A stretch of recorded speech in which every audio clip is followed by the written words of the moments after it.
Popular struggle in Nepal. Part 1. Nepal is a landlocked country in South Asia.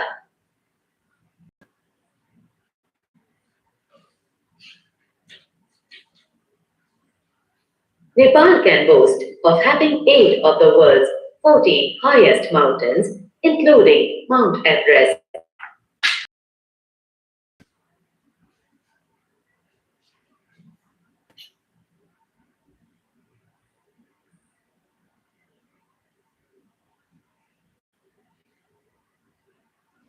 It established democracy in 1990.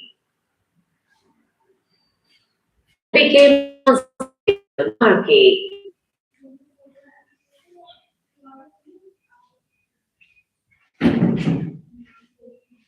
The king was recognized as the head of the state by the constitution of the country.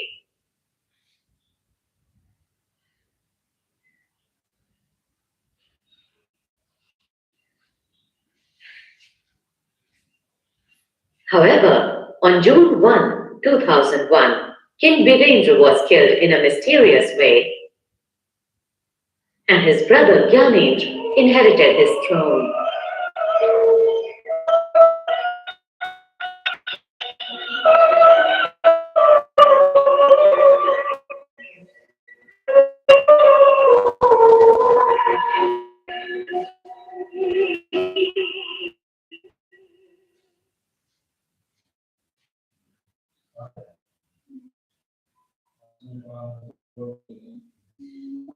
King Gyanendra was not ready to share powers with the parliament of the country and wanted absolute powers for himself.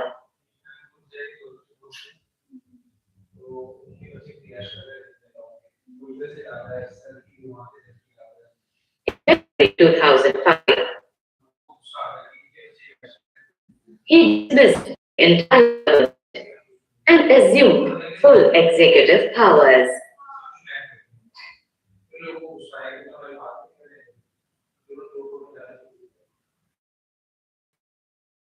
That he had done so to prevent the Maoists from gaining power in the country.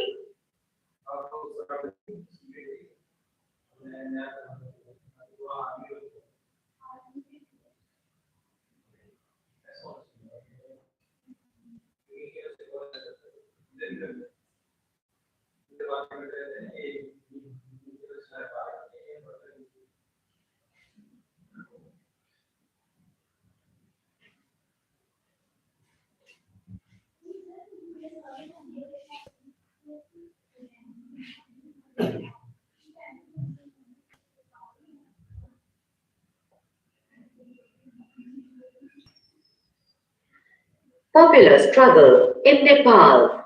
Part 2.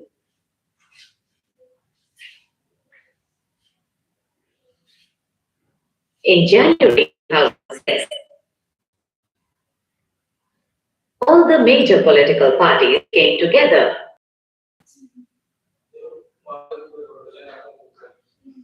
and formed a 7-party alliance, SPA.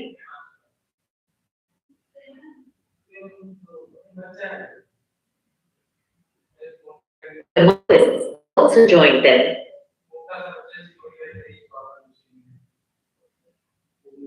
And organized a mass protest against the king.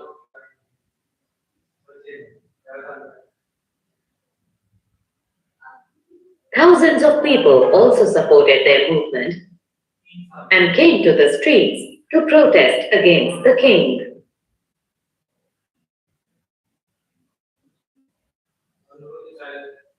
Foreign pressure also increased on the king to give up his power.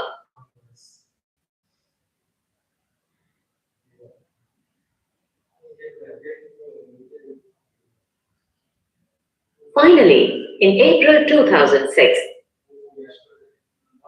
the king announced that he was giving up absolute powers and the power would be transferred to the people.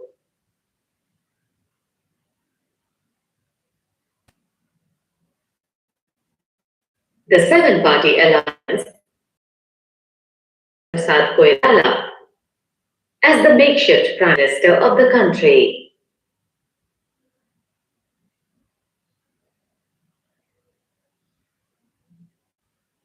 Ultimately, as a result of the election held for the Constituent Assembly in May 2008, a republic with a multi-party system was established in Nepal.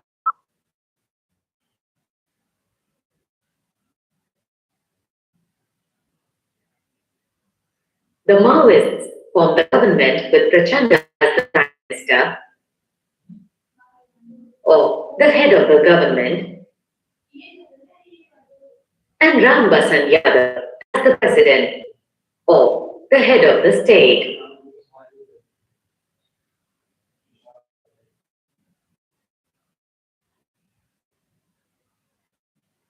The executive power is exercised by the President, Prime Minister, and the Cabinet, while legislative power is vested in the Constituent Assembly.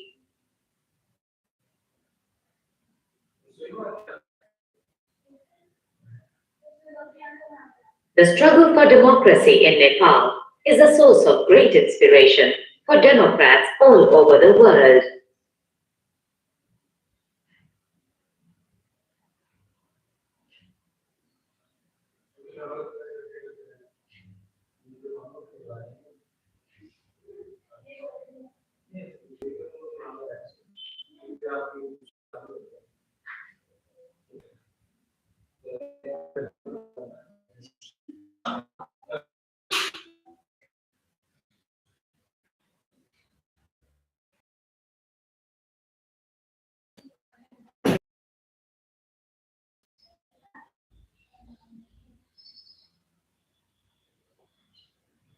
Contribution of the Constituent Assembly. The Assembly opened on 9th December 1946. The Muslim League members did not attend. The meeting was presided over by Dr. Satchidanand Sinha, who was the oldest member of the Assembly.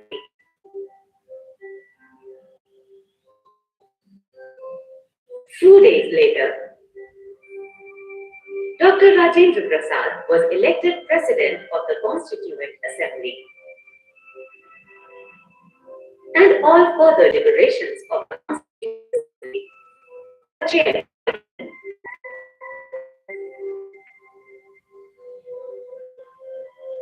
Jawaharlal Nehru moved the Objectives Resolution on 13 December 1946.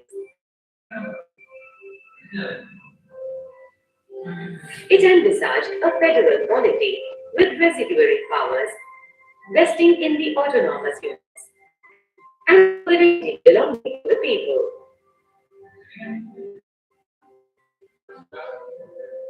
India was to be a sovereign democratic republic.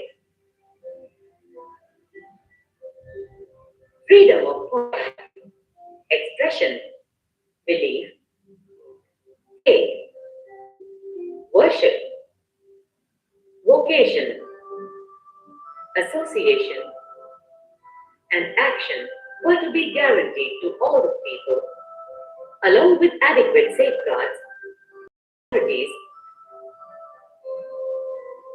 backward and tribal areas, and depressed and other backward classes.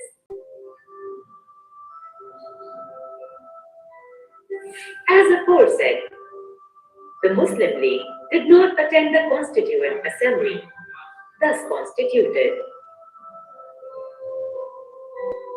The Muslim League urged for the dissolution of the Assembly on that it was not a fully representative body. The League kept on pressing for another Constituent Assembly for Muslim India. It felt assured by the declaration by the British government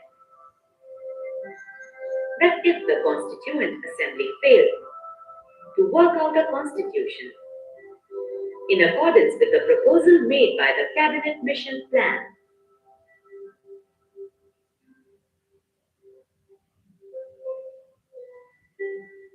His Majesty's government will have to consider to whom the powers of the central government in India should be handed over, whether as a whole to some form of central government or in some areas to the existing provincial governments.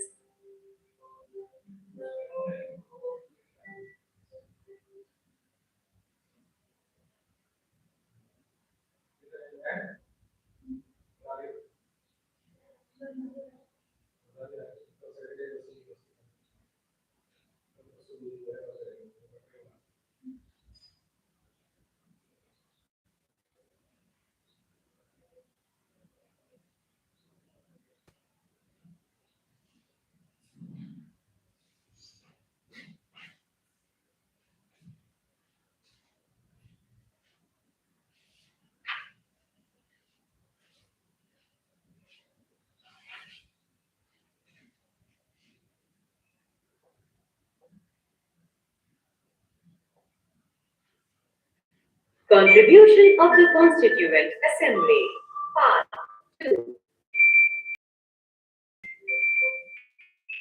With the partition of India, Independence Act 1947, the Constituent Assembly became free of all external authority.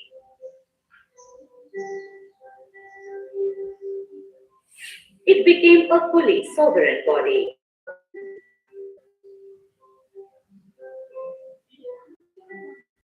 Within it, representatives from the state and the provinces.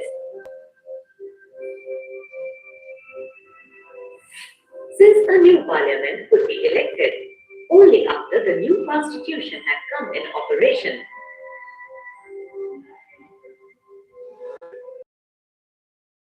the Constituent Assembly also performed for the country.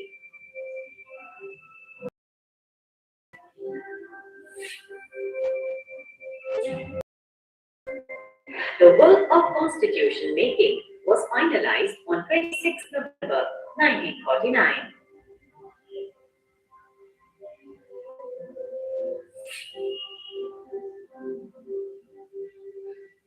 It may be pointed out that Constituent Assembly formed under the Cabinet Mission Plan was not elected through universal adult franchise, something the Indian National Congress had earlier sought in its resolutions.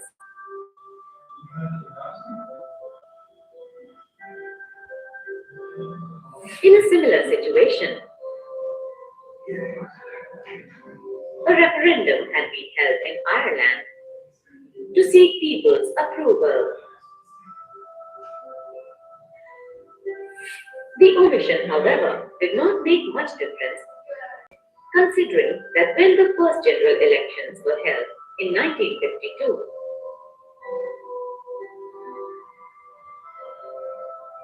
opposition groups who had threatened to scrap the constitution if they came to power were totally rejected by the people.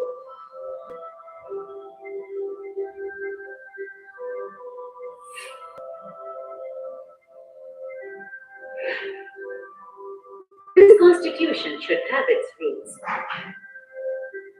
its authority and its sovereignty from the people.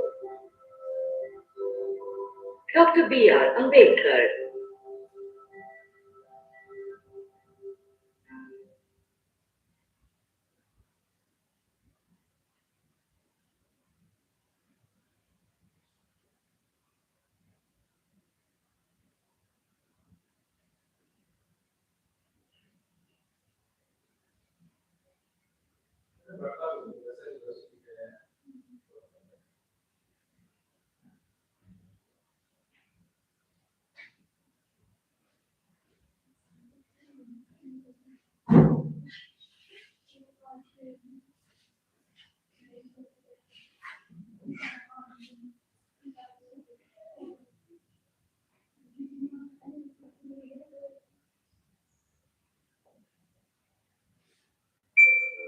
Building Values.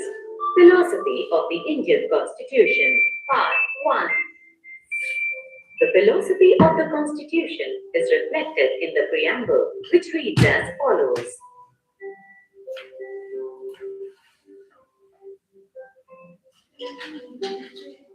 We, the people of India, having solemnly resolved to constitute India into a sovereign, socialist, secular democratic republic, and to secure to all its citizens justice, social, economic, and political, liberty of thought, expression, belief, faith, and worship,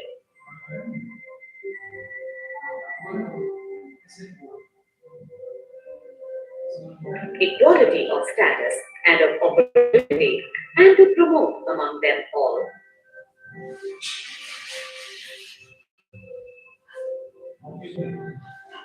fraternity, assuring the dignity of the individual and the unity and integrity of the nation.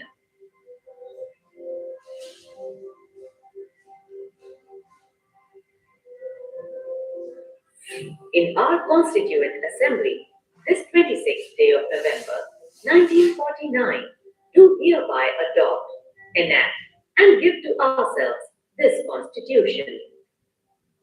The rest of the Constitution came into force on the 26th of January, 1950.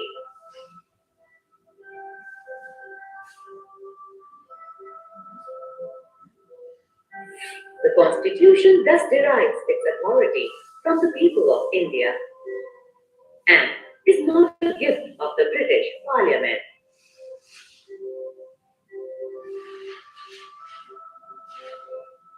The people have the freedom to choose the government and are entitled to an active role in determining what laws shall govern them.